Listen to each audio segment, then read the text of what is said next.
Hey folks, it's Keith Beardsley of the Beardsley Real Estate Team with Century 21. Back today with another edition of a Seniors Chat. And today I'm building on the one we did on falling and looking at isolation.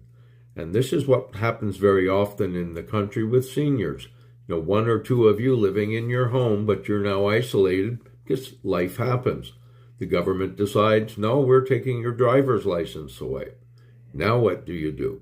You have to rely on others, your children, your neighbors, maybe in a local organization, to do everything from doctor's appointments, groceries, the drugstore, going to the bank, all these different things which you did on your own. Suddenly, you're relying on others. When are they available? Not necessarily when you need to. We don't have public transportation. We don't have taxis in most towns.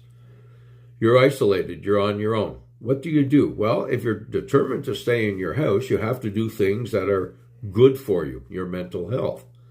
Maybe set up a FaceTime account with your children or a Zoom account, somewhere where you can check in visually with each other and see how things are going and have a discussion for a half hour or so, whatever it takes. Maybe set up a regular check-in schedule so your kids can call you and make sure everything's okay. And that's why I like the Zoom accounts and so on.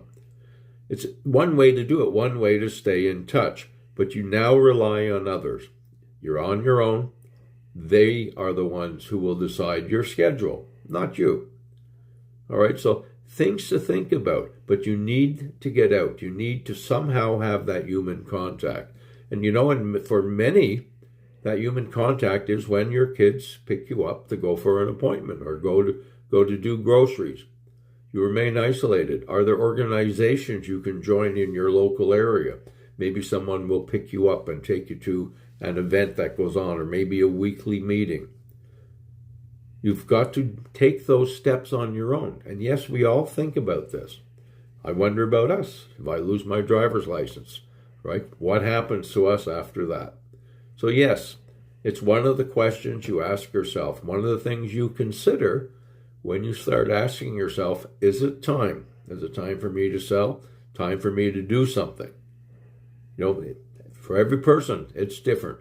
And we think about it just like you do. It's Keith with Century 21, wishing you a great day.